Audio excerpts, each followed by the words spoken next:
And now, here to entertain you all, because every day he's hustling. Side Hustle Cinema. Welcome back to the channel, Side Hustle Cinema here, and today we are going to be reviewing, spoiler free of course, Black Friday. Black Friday is a new horror comedy that just came out on all digital platforms and will be available on physical media. You can pick it up on Blu-ray on January 4th. Black Friday is a horror comedy that has a group of employees on Black Friday that's getting ready to start their shift, and nearby there's a meteor that lands that has like an alien parasite that starts infecting everybody. As the employees get ready to open their doors for Black Friday, there are some infected people that come into the store and pretty soon are full-on monsters. As they start to infect one another and overtake the store, it's up to the employees to try to survive the night or make their escape and try to survive Black Friday. This movie's only an hour and 24 minutes long, and it has some opening credits. It's got ending credits. So truthfully, it's probably only about an hour and 18 minutes of actual runtime, and it really takes off fast. The cast is pretty good as well. You've got the main character, Ken Bates, played by Devon Sawa. You got the germaphobe Chris, played by Ryan Lee. You've got Archie, the badass of the group, played by Michael Jai White. You've got Ivana Bakuro as Marnie, that's Ken's love interest in the film. Stephen Peck plays Brian, the store suck-up, and right-hand man to the manager, Jonathan Wexler, played by Bruce Campbell. And there's a whole host of other misfits in the store. It's a pretty eclectic group, but they were all pretty good and they were fun. The show actually starts off and kind of reminds you a lot of a workplace comedy, but it doesn't take long before the action takes place and everything starts getting crazy. This isn't really a new story. You know, we've kind of seen this story before, but it's fun to have it set on Black Friday, you know, around the shopping season. A lot of holiday stuff in this one. Kind of makes it a little more fun, a little more interesting. And the director of the movie is Casey Tebow. He doesn't have much of a filmography, but I think he actually did a fairly good job with this movie. My biggest problem with the movie actually comes more from the story and a lack of budget on this movie. When the infected shoppers turn into the monsters that they all become, the effects are pretty cool. They look really nice. They all kind of look different, but they all have, you know, the bloody boils and pus and sort of have that zombie look about them. But I think the low budget comes into play because you never really see any of them like get taken out in any like cool ways. It seems like every time they're taken out, you'll see like, you know, something will fall on them. You don't really see them getting smashed. Scenes where they're like being hit with stuff. You'll see a few blows where nothing really happens, and then there's a blow where it's not quite on camera and you just see the blood splatter fly up on the people. And they're basically saving money because they're not pulling off any cool special effect that would, you know, probably cost some money. And then the store as a set piece, for it being a Black Friday, you know, shopping store and this big toy store, the shelves were looking pretty bare bones in a lot of these scenes. It's actually kind of funny. I noticed it right away, and it was pretty glaring. You know, they couldn't help but to show it. You know, they'd put big giant inflatables on the top shelves.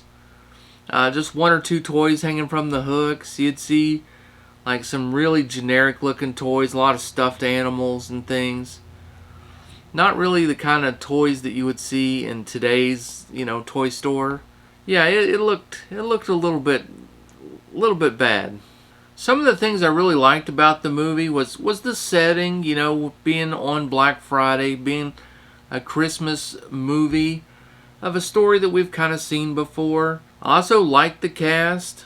I thought, you know, they were interesting. The character Brian, I thought he kind of stole the show a little bit. He was, you know, he played that suck-up character, but he was pretty funny. I enjoyed his character. But some of the drawbacks, some of the things I didn't really like about it was there was a scene in the movie where they everything comes to a screeching halt. I mean, it starts off like a race car. Things are just happening and things are going crazy. And then all of a sudden they barricade themselves into the back room, and it just grinds to a steady halt where they're all like in a circle and they're talking about how long they've worked at the store. And then they start like, doing personal attacks on each other.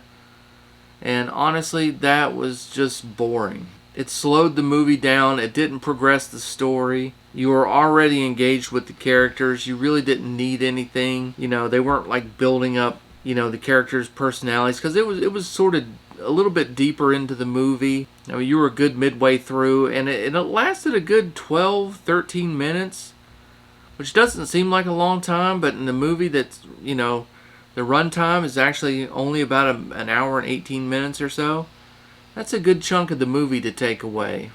I also didn't like how they used some of the characters. I mean, to have Bruce Campbell in the movie and to kind of put him as the crotchety manager who's like the money grubbing, kind of a wimp, who puts the dollar before the customer, before the employee.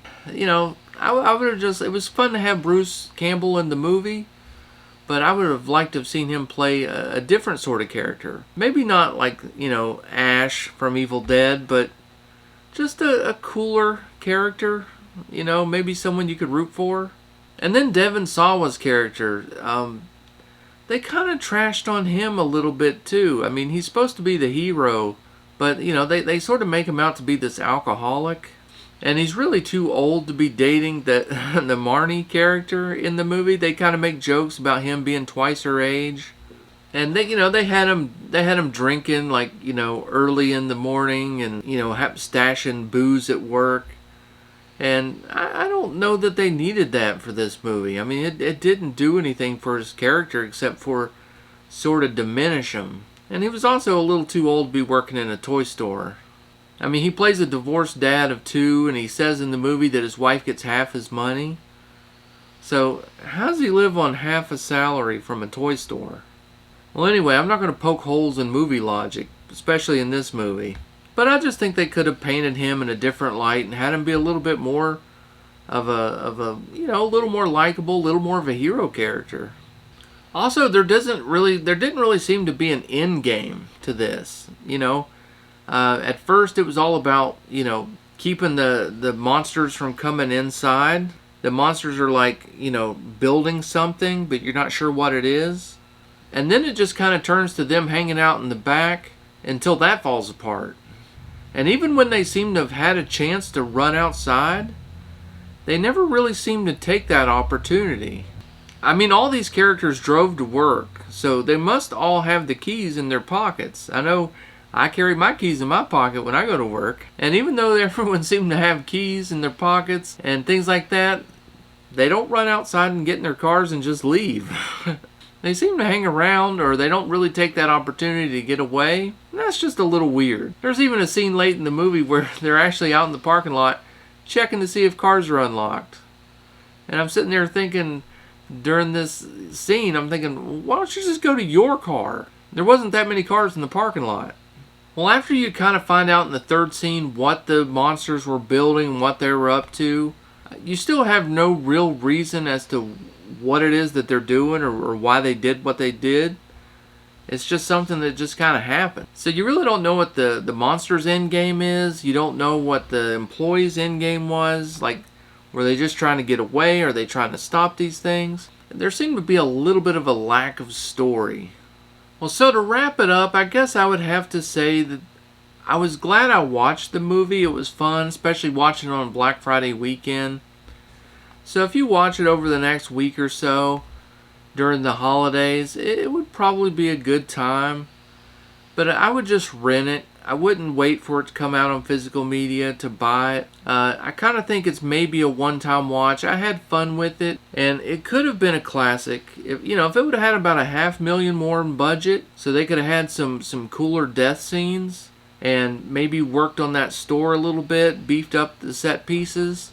And if they would have rewrote just a few things, like maybe the ending and just give it a little bit more purpose, maybe a plan by the employees, as you know, give them a plan as to how to stop this thing, then maybe we would be looking at a new holiday favorite that you would watch every year.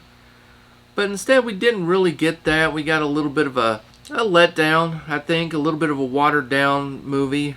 That was fun to watch on Thanksgiving weekend, but chances are I'll be forgetting it by Christmas. So this movie had a lot of potential, but a lot like the real Black Friday this year, it was a little bit of a letdown. So I'm going to have to say, go ahead and rent this one, but I think I would be skipping the pre-order or skipping buying this one when it comes out. So let me know in the comments, did anyone else check this movie out over the weekend? Does anyone plan on maybe picking this movie up when it comes out on Blu-ray? And that's going to do it for today's video. Hope you enjoyed it. If you're unsubscribed to the channel, I invite you to subscribe. And as always, leave me a comment about anything we talked about in today's video. And until next time, stay safe, have fun, keep watching those movies, and I'll catch you on the next one.